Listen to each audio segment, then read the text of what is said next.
Movie starting లో మనం night అవుతున్న టైంలో ఒక ఇల్లుని చూస్తాం. ఆ ఇంట్లో నవంగ్ అనే మహిళ లింగి స్వాంగి అనే పాటని పాడుతూ ఉంది. ఈ పాట అనేది దుష్ట శక్తుల్ని మనపై రాకుండా వాటిని దూరంగా ఉంచడానికి ఉపయోగపడుతుంది. కానీ ఇక్కడ మనం నవంగ్ ఆ పాటని పాడుతున్నప్పుడు ఆమె ఇంట్లో ఉన్నటువంటి వస్తువులు కదులుతూ ఉండడం చూస్తాం. కొంత టైం అయిన తర్వాత కొన్ని చెట్ల యొక్క వేళ్లు నవంగ్ ఇంట్లోకి ప్రవేశించి ఆమెను పట్టేసుకుని లింగి స్వాంగిని పాటని పాడకుండా ఆపేస్తాయి. ఇదంతా చూసి నవంగ్ అరుస్తుంది. ఇది జరుగుతున్న టైంలో ఆమె కూతురు మాల ఇంట్లో ఉన్న పక్క రూమ్ లో పడుకొని ఉంటుంది. ఈ కేకలు వినేసి ఆమె రూమ్ నుంచి బయటకు వస్తుంది.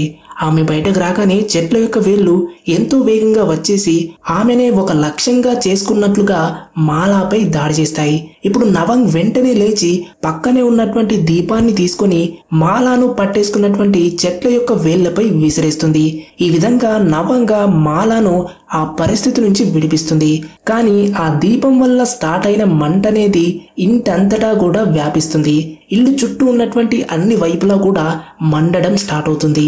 ఈ టైంలో ప్రెషర్ అనేది ఎక్కువ ఉండడం వల్ల మాల స్పృహ కోల్పోతుంది. అయితే మాల మదర్ కి కూడా గుండెపోటు రావడంతో ఆమె చనిపోతుంది. చివరికి ఒక సన్నని వేరొచ్చేసి మాల నోట్లోకి ప్రవేశిస్తుంది. ఆ తర్వాత వెంటనే ఇక్కడ సీన్ అనేది కట్ అవుతుంది. సీన్ కట్ చేస్తే మనం హీరోయిన్ ని హాస్పిటల్లో చూస్తాం. అక్కడ ఆమె ఎంతో సేపటి తర్వాత స్పృహలోకి వస్తుంది. కానీ ఆమె మాట్లాడలేకపోతుంది. డాక్టర్ హీరోయిన్ గొంతును చెక్ చేస్తాడు. ఆ డాక్టర్ హీరోయిన్ యొక్క అంకుల్ అయినటువంటి గటోట్ తో మాలా యొక్క గొంతులో ఇన్ఫెక్షన్ ఉందని, దీనివల్ల ఆమె కొన్ని వారాల పాటు మాట్లాడలేదని, దీనికి పెద్దగా టెన్షన్ తీసుకోవాల్సిన అవసరం లేదని చెప్తాడు. ఆ తర్వాత హీరోయిన్ యొక్క ఆంటీ అయినటువంటి అమండా ఆమె దగ్గరకు వచ్చి, నువ్వు టెన్షన్ తీసుకోవాల్సిన అవసరం లేదు, నీ గురించి మేము చూసుకుంటాం, మేము కూడా నీ ఫ్యామిలీలో ఒక భాగమే అని చెప్తుంది. ఇక హీరోయిన్ హాస్పిటల్ నుంచి డిశ్చార్జ్ అయిన తర్వాత గటోట్ ఇంకా అమండా ఆమెను తమ ఇంటికి తీసుకెళ్తారు. ఈ టైంలో ఆమె తన కజిన్ బ్రదర్ రొనాల్డ్ ని కలుస్తుంది.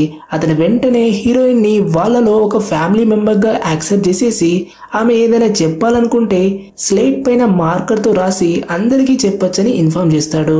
ఈవినింగ్ లో గటోట్ యొక్క డాటర్ దేశీ ఇంటికి వచ్చినప్పుడు ఆమె ఇంట్లో మాలాని చూసి పెద్దగా హ్యాపీగా లేదు, కొంచెం అన్కంఫర్టబుల్ గా ఫీల్ అవుతుంది. కానీ ఆమె దీన్ని ఎవరికి చెప్పదు. గటోట్ డాటర్ రోజు రాత్రి ఇంటికి లేట్ గా వస్తున్నందువల్ల ఆమె ఫాదర్ దేశీకి లెక్చర్స్ ఇస్తూ ఉంటాడు. అయితే దేశీ ఈ రోజు ఆమె తన ఫ్రెండ్స్ తో కలిసి తన 17th బర్త్డేని సెలబ్రేట్ చేసుకోవడానికి బయట ప్లాన్ చేసిందని, అందుకే ఇంటికి రావడం కొంచెం లేట్ అయిందని చెప్తుంది. కానీ గటోట్ తన కూతురు ఇప్పుడు ఈ పార్టీని బయట జరుపుకోవడానికి వీలు లేదని, అలా సెలబ్రేట్ చేసుకునే ఛాన్స్ అనేది ఆమె యొక్క 18th బర్త్డే రోజు జరుపుకోవచ్చని తన డాటర్ తో చెప్తాడు. ఇక సీన్ కట్ చేస్తే రాత్రి అవుతుంది. హీరోయిన్ ఏమో నిద్రపోతూ ఉంటుంది. తను నిద్రపోతూ ఉన్న రూమ్ డోర్ నుంచి ఒక సౌండ్ వస్తుంది. ఆమె లేచి చూస్తే చుట్టూ ఏం లేదని తెలుస్తుంది. కానీ అద్దం ముందున్నటువంటి ఒక పరదా తీసేసి చూస్తే ఒక భయంకరమైనటువంటి దయ్యం కనిపిస్తుంది. ఆ దయ్యం వెంటనే అద్దం నుంచి బయటకొచ్చి నిన్ను తీసుకెళ్లడానికి రెడీగా ఉన్నారు, లింగ్సి వాంగిని గుర్తుపెట్టుకోవాలని చెప్పి అక్కడి నుంచి వెళ్ళిపోతుంది. నెక్స్ట్ డే మార్నింగ్ ఇద్దరు ఫ్రెండ్స్ దేశీని కలవడానికి వస్తారు. వాళ్ళ పేర్లు గ్లేడీస్ బెల్లా. ఇంట్లోకి వచ్చిన తర్వాత ఆమె ఫ్రెండ్స్ మాలను చూసి ఆమె ఎవరని దేశీని అడిగితే ఆమెని అసలు ఇంట్రడ్యూస్ చేయించడం కూడా అవసరం లేదని, ఆమె స్పెషల్ పర్సన్ కాదని చెప్పేసి దేశీ తన ఫ్రెండ్స్ ని డైరెక్ట్ గా తన రూమ్ లోకి తీసుకెళ్లిపోతుంది. రూమ్ లోకి వెళ్ళిన తర్వాత దేశీ ఫ్రెండ్స్ అక్కడ ఉన్నటువంటి డ్రాయింగ్స్ ని చూసి దేశీతో, నువ్వు ఇంకా ఈ డ్రాయింగ్స్ ని వేయడం ఆపలేదా, ఈ డ్రాయింగ్స్ లో ఉన్నది ఎవరని అడిగితే అప్పుడు దేశీ, అదేం లేదు, నా డ్రీమ్ లో ఈ పర్సన్ కనిపిస్తూ ఉంటుంది, అందుకే ప్రతిసారి నా డ్రాయింగ్స్ లో ఈ బొమ్మలు వేస్తున్నానని రిప్లై ఇస్తుంది.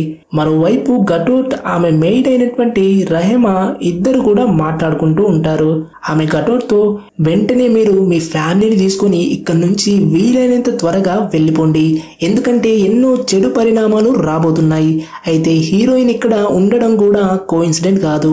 అప్పుడు గటోట్ అంటాడు, అదంతా ఈజీ కాదు, నేను అమండాకి నచ్చ చెప్పాలని రిప్లై ఇస్తాడు.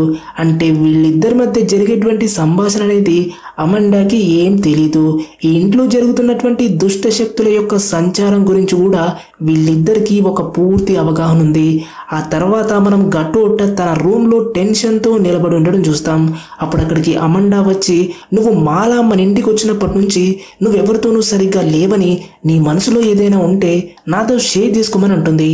అప్పుడు గటోట్, ఇప్పుడు నీకు నేను ఒక సీక్రెట్ చెప్పాల్సిన టైం వచ్చిందని చెప్పేసి గటోట్ ఆమెను ఒక రూమ్ లోకి తీసుకెళ్తాడు.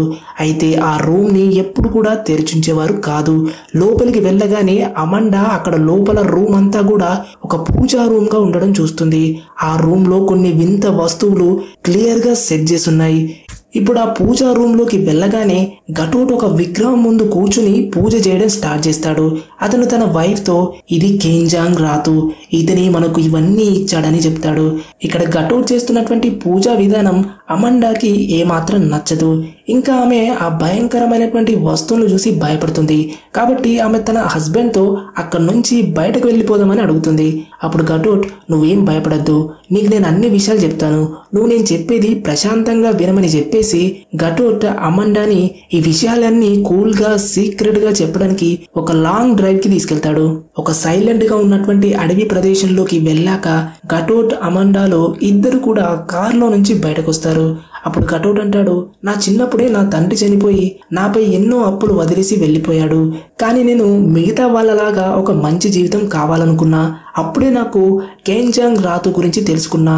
ఈ కేంజాంగ్ రాతును పూజించిన తర్వాత నేను అతనితో ఒక ఒప్పందం చేసుకున్నా. దానికి బదులుగా నాకు ఎంతో డబ్బు రావడం స్టార్ట్ అయింది. ఆ తర్వాత నేను నా ఫ్యామిలీకి ఎప్పుడూ కలలుగానే ఒక లగ్జరీ జీవితాన్ని ఇచ్చానని అంటాడు. ఇప్పుడు అమండా ఒక విషయం అడుగుతుంది, ఆ ఒప్పందం ఏంటి, ఏ వస్తువుని ఇవ్వాలని ప్రామిస్ చేశామని అడిగితే అప్పుడు గటోట్ అంటాడు, కేంజాంగ్ రాతు ఇచ్చినటువంటి డబ్బుకి బదులుగా తన డాటర్ని సాక్రిఫైస్ గా ఇస్తానని ప్రామిస్ చేశానని చెప్తాడు. ఇది విని అమండా షాక్ అవుతుంది. దీనికోసం నువ్వు మన కూతుర్ని దేశీని బలిస్తున్నావా అని ఏడుస్తూ తన హస్బెండ్ ని అడిగితే లేదని రిప్లై ఇస్తే, మరి నువ్వు దేశీని కాకపోతే ఎవరిని బలిస్తున్నావని అడిగితే నేను మాలాని బలివ్వబోతున్నానని ఒక షాకింగ్ విషయం చెప్తాడు. అయితే స్టోరీలో ఇక్కడే ఒక ట్విస్ట్ ఉంది. నిజానికి మాలా దేశీ ఇద్దరు కూడా ఫ్రెటర్నల్ ట్విన్స్. వాళ్ళు పుట్టిన తర్వాత ఇద్దరిని వాళ్ళ ఫాదర్ విడిపోయేలా చేసుంటాడు. ఫ్రెటర్నల్ ట్విన్స్ అంటే కవల పిల్లల్లాగా ఒకరి రూపం మరొకరికి కరెక్ట్ గా సరిపోదు, కానీ ఒకటే టైంలో సేమ్ మదర్ కి పుట్టుంటారు. కాబట్టి ఇప్పటి వరకు ఎవరు కూడా మాలా దేశీ ఇద్దరిని కూడా సిస్టర్స్ అని గుర్తించలేదు. ఈ విషయం ఇంట్లో గాని ఇంటి బయట ఉన్న వారికి గాని ఎవరికి తెలియదు. కేవలం ఈ విషయం గురించి గటోట్ ఇంకా తన పని మనిషికి మాత్రమే తెలుసుంటుంది. ఇప్పుడు ఈ విషయం అమండాకి కూడా తెలుస్తుంది. ఈ సంభాషణ తర్వాత వాళ్ళిద్దరు కూడా ఇంటికి బయలుదేరుతారు. మరోవైపు ఇంట్లో మాలా రొనాల్డ్తో కలిసి ఆడుకుంటూ గటోట్ పూజించేటువంటి కేంజాంగ్ రాతు యొక్క రూమ్ లోకి వెళ్తుంది. అక్కడికి వెళ్ళిన తర్వాత మాలాకి తను ఆ రోజు రాత్రి ఇంట్లో చూసినటువంటి ఆ దయ్యాన్ని మళ్ళీ అక్కడ ఉండడం చూస్తుంది. దాన్ని చూసి మాలా భయపడుతుంది, కానీ ఆమె గొంతు నుంచి కేకలు వేయలేకపోతుంది. ఆ దయ్యం మాలా దగ్గరకు వచ్చి సైలెంట్ గా ఉండమని చెప్పేసి ఆమెకు ఒక పేపర్ ఇచ్చి అక్కడి నుంచి అదృశ్యమవుతుంది. ఇప్పటి వరకు మనం చూసింది ఏంటంటే ఆ దయ్యం మాలా ముందుకు వచ్చేసి పదే పదే కనిపిస్తుంది, కానీ ఇక్కడ ఆమెకు హాని చేయాలని కాదు, ఆ దయ్యం ఏదో ఒకటి చెప్పాలనుకుంటుంది. మరోవైపు గటోట్ అమండా ఇంటికి చేరుకోలేక అడవిలోనే అలాగే చుట్టూ తిరుగుతూ ఉంటారు. అంటే కేంజాంగ్ రాతు గటోట్ ఇంకా అమండాను ఇంటికి తిరిగి రానివ్వట్లేదు. అంటే ఈ రోజు రాత్రి ఏదో రకంగా గటోట్ యొక్క పిల్లల సోల్స్ ని తనతో పాటు తీసుకెళ్లిపోవాలని ప్లాన్ చేసి ఉంటుంది. ఇప్పుడు ఇంట్లో మనం దేశీ యొక్క ఇద్దరు ఫ్రెండ్స్ ఆ పూజా రూమ్ లో తిరుగుతూ అక్కడ ఎంజాయ్ చేస్తూ ఉంటారు. అప్పుడు కేంజాంగ్ రాతు అక్కడికి వచ్చేసి తన నిజమైన రూపాన్ని ఆ ఇద్దరు అమ్మాయిలకు చూపిస్తుంది. నిజానికి ఇక్కడ స్టోరీ గురించి మాట్లాడితే కేంజాంగ్ రాతు ఒక ప్రిన్సెస్. ఆమెను ఇక్కడ మగ ఆడ రూపాల్లో చూడొచ్చు. కాబట్టి దీన్ని ఆడదయ్యం అని పిలవాలా లేదా మగదయ్యంగా పిలవాలనేది మన ఇష్టం. ఈ కేంజాంగ్ రాతు యొక్క నిజ రూపాన్ని చూసిన తర్వాత ఈ ఇద్దరు అమ్మాయిలు భయపడి ఇంటి నుంచి బయటకి పరిగెత్తుతారు.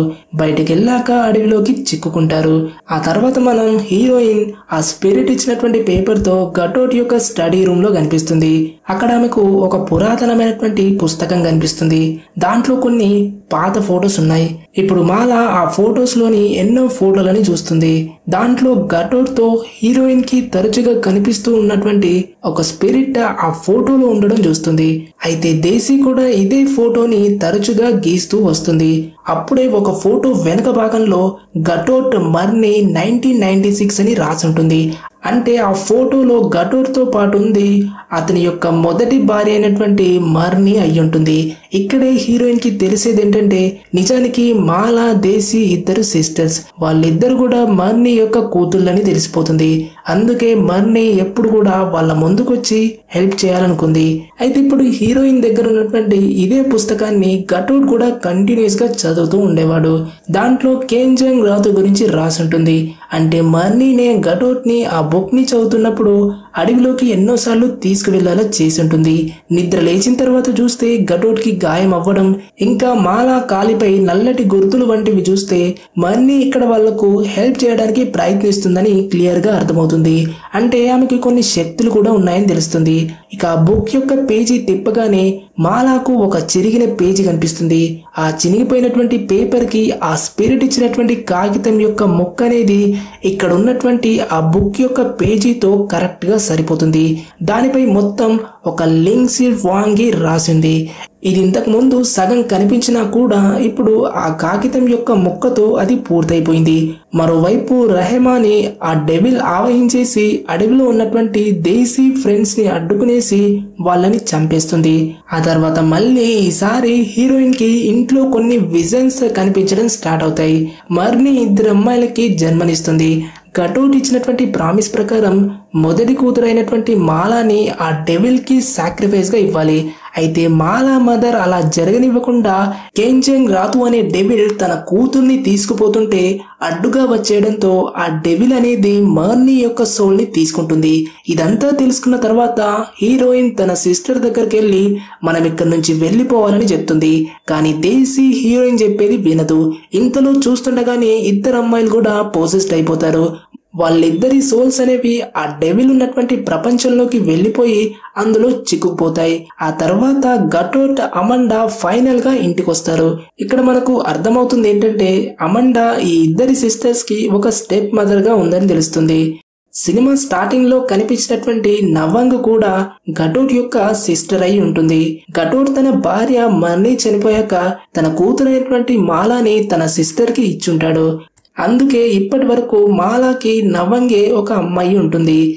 ఇక కొంత టైం అయిన తర్వాత వాళ్ళిద్దరు డాటర్స్ కూడా చెట్ల యొక్క వేళ్లలో ఇరుక్కుపోయి కనిపిస్తారు. ఆ తర్వాత పేరెంట్స్ ఇద్దరు తమ డాటర్స్ ని స్పృహలోకి తీసుకురావడానికి ట్రై చేస్తూ ఆ డెవిల్ యొక్క కంట్రోల్ నుంచి బయటపడడానికి ఘటోట్ తన కూతురైనటువంటి మాలా దగ్గరకు వచ్చేసి లింగ్సి వాంగిని చదవమని చెప్తాడు. ఆ చెప్పినటువంటి మాటలు మాలా చెవులకి వినిపించగానే మాలా ఈ లింగ్సి వాంగిని చదవాలనుకుంది. కానీ ఆమె గొంతులో ఇప్పటికీ ఆ చెట్టు యొక్క వేరనేది ఇరుక్కుని ఉంది. కొద్దిసేపు అయ్యాక ఆ వేరనేది ఆమె నోట్లో నుంచి బయటకు వస్తుంది. ఇప్పుడు ఆమె లింగ్సి వాంగిని చదవడం స్టార్ట్ చేస్తుంది. దాన్ని ఆమె ఇంతకు ముందు ఆ బుక్ లో చూసినప్పుడు గుర్తు పెట్టుకుని ఉంటుంది. కొద్ది టైంలోనే అన్ని చెట్ల యొక్క వేళ్ళు అనేవి తిరిగి వెనక్కి వెళ్ళిపోతాయి. ఇద్దరు అమ్మాయిలు కూడా కేంజంగ్ రాతు యొక్క కంట్రోల్ నుంచి తప్పించుకుంటారు. ఇప్పుడు మూవీ యొక్క లాస్ట్ సీన్ లో ఘటోట్ ఇక్కడ కేంజంగ్ రాతు యొక్క పూజా రూమ్ ని మొత్తం నాశనం చేస్తాడు. ఆ తర్వాత అందరూ హ్యాపీగా ఉండడం స్టార్ట్ చేస్తారు. ఇక్కడితో మూవీ ఎండ్ అవుతుంది. ఐ హోప్ ఈ మూవీ మీకు నచ్చింది అనుకుంటా. నచ్చితే ప్లీజ్ లైక్ చేసి మీ ఫ్రెండ్స్ తో షేర్ చేయండి. అండ్ మీరు కనుక ఇప్పటి వరకు ఛానల్ ని సబ్స్క్రైబ్ చేసుకోకపోతే వెంటనే సబ్స్క్రైబ్ చేసుకొని బెల్ ఐకాన్ ని ప్రెస్ చేసేయండి. మరో వీడియోలో కలుద్దాం. అంతవరకు టేక్ కేర్, బాయ్.